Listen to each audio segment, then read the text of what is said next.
Good morning, tribe. A new day, a new rising adventure. First thing, let's drink something and then meditation. So not the body can wake up, but the soul can awakening too.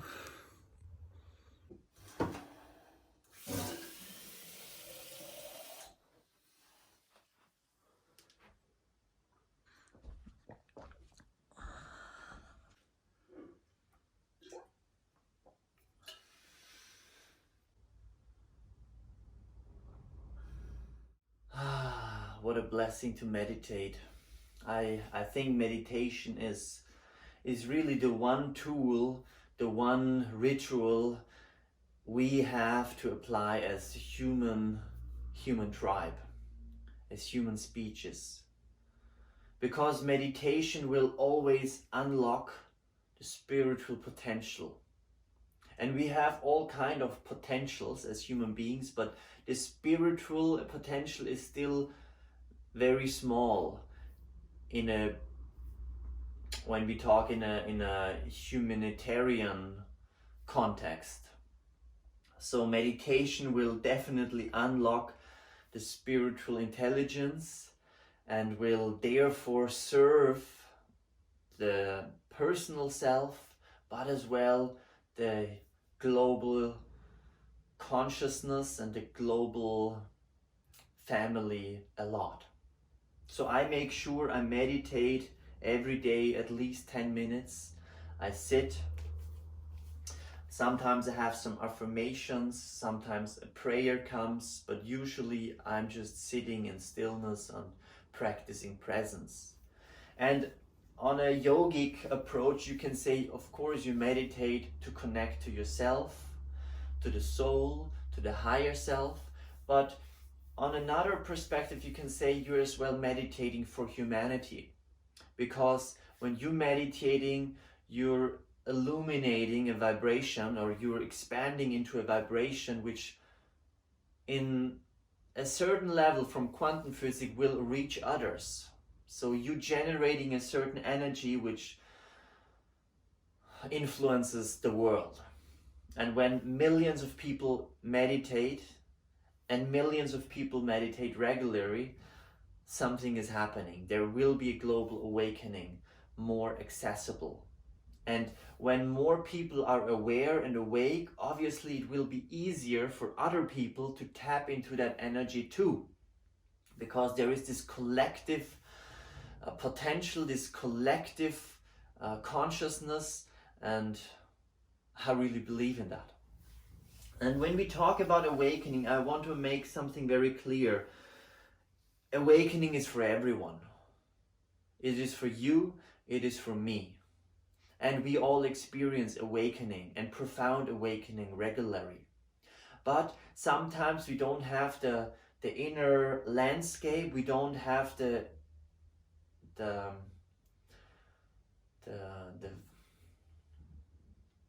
language to describe, oh, now I was in a really awake state, or right now I'm in an awake state, or whoa, I recognize this is how awakening feels.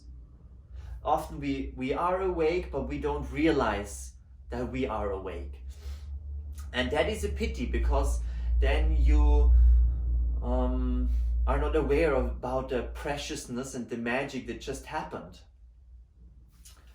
And therefore I think it is very important to cultivate a landscape or a map, an understanding of what are moments of awakening, how do they look like. And I want to now name a few of them. So let's make it clear again. Awakening is not just something for spiritual teachers or masters.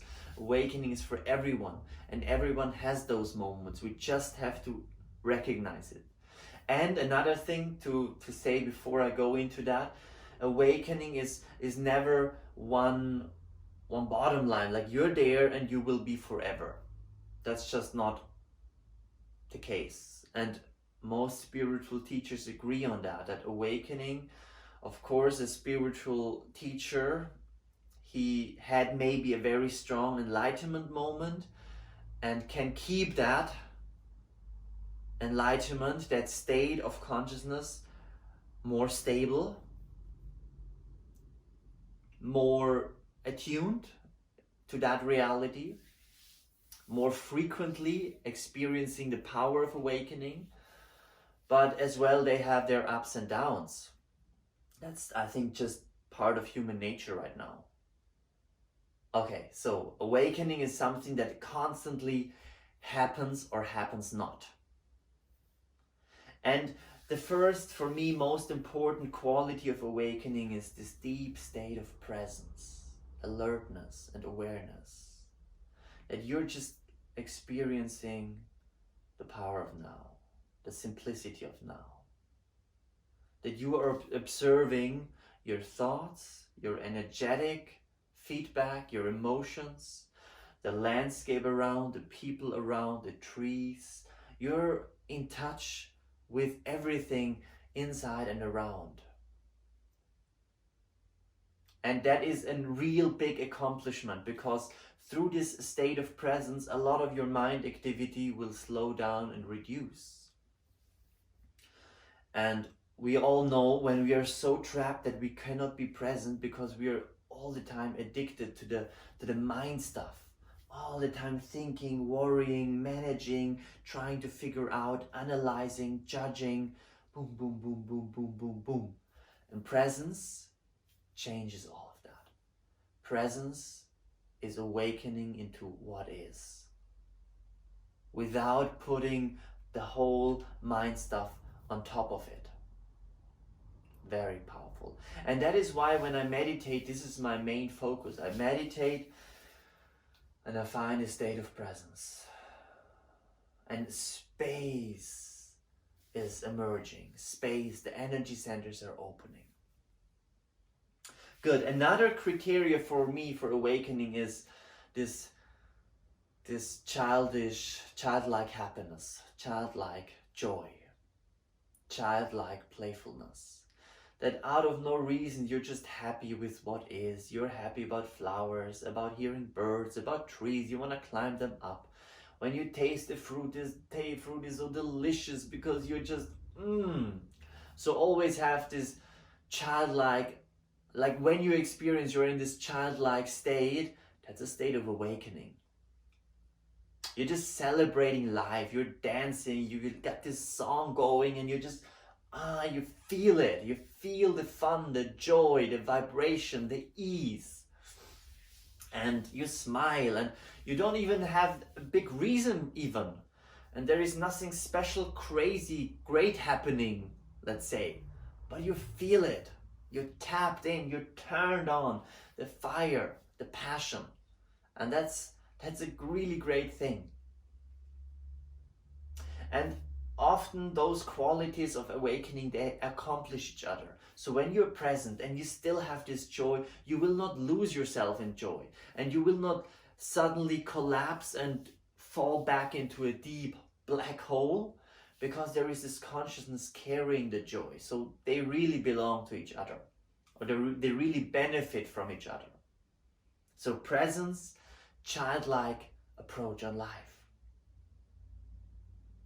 Another thing is what I really believe is powerful, is when you attune to awakening, that you are in touch with a source of wisdom inside. Let's call it the soul starts to talk to you. You get pictures, images, dreams. Your subconscious brings knowledge to you. You have insights. And it's fundamentally different when you are thinking your regular day-to-day thoughts, or suddenly you have an insight. You're not really knowing where it's coming from, but it's profound. And this insight is resonating with presence, with consciousness. So watch this moment where you're experiencing an image, an insight is entering, and recognition of, okay, that's how I'm going to continue. Oh, that's how I could rearrange my circumstances. So insights are powerful light bulbs opening the eyes, and the soul can talk. The soul is talking. And it's not something forceful, it's not something demanding, it's not shouting at you, the soul, but it's a very gentle reminder or remembering or a gentle impulse of, oh, nice, thank you. So there's wisdom from within, there is a guiding system, and we can attune and find alignment to that. And that will guide us through life. Doesn't mean that it will be easy all the time, not at all. But this is a sign of awakening. Another thing I feel is when you start, another accomplishment of awakening is when you're judging less and you don't feel yourself as a victim anymore. We often judge very hard on other people and especially in ourselves, the way we look, that we don't have enough money, that we don't found the purpose of life yet, that we don't experience God. A lot of things that we can judge and be frustrated about, and we can feel a victim of many, many circumstances. And usually it's just a story in the head. And when you let go of that story, it is what it is. And there is an acceptance. And so you transcend victimness, you transcend overreactive judgments, and you're just accepting what is right now. And this acceptance is, in some way you can even say it's self-love. You love yourself unconditionally for what is right now. And of course, you did not unfold the fullest potential of who you are right now. You maybe don't live the dream life, so-called dream life in the outer circumstances right now.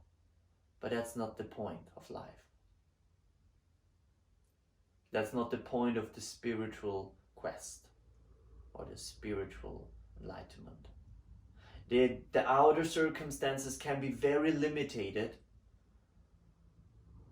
They can be even brutal and really tough. And still you can accept what is and find this peace inside.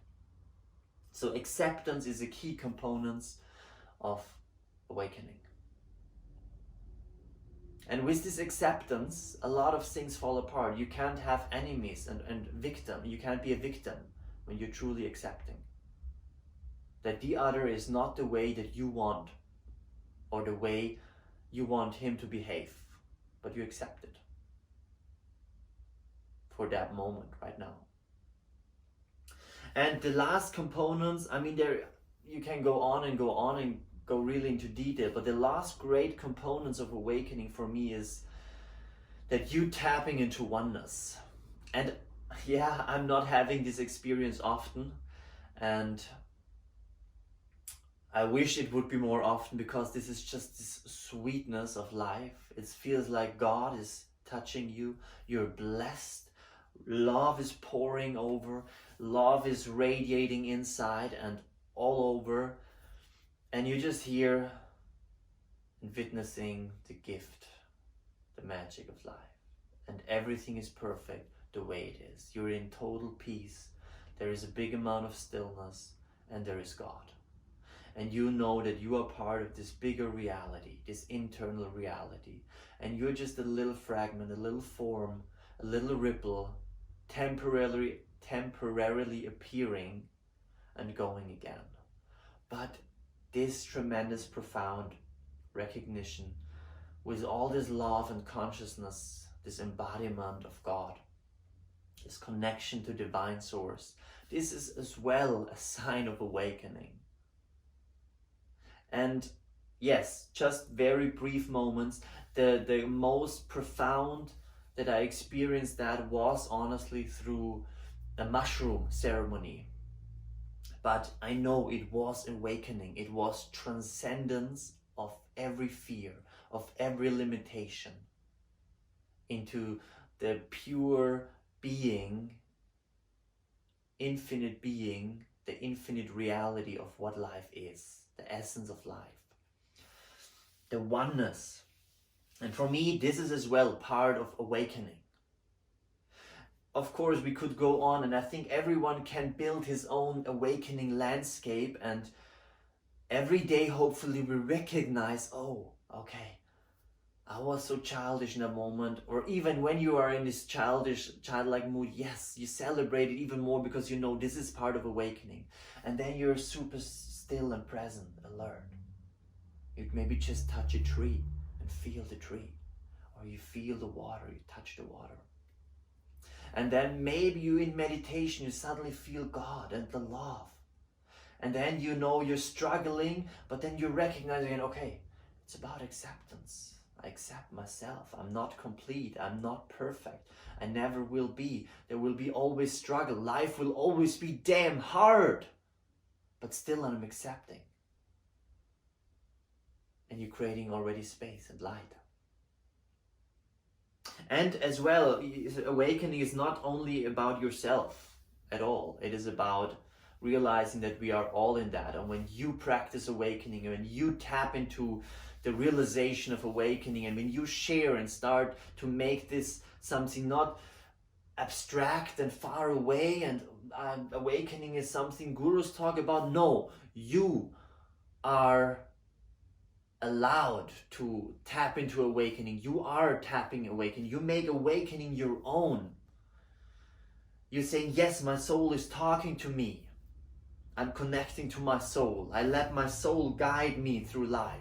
So you really own your spiritual power, and you become a leader for this spiritual movement. And I think everyone has to be and find this deep power and leadership, because we need spiritual power on this planet. We need spiritual recognitions and insights on this planet so we can really survive. It sounds maybe tough, but I think there is a big truth to that. So make it yours. Wake up, make it yours, and start leading yourself and others. In a sense, I appreciate your participating here in this sharing, and feel free to let me know what you think, your insights. And beyond that, namaste. See you next time.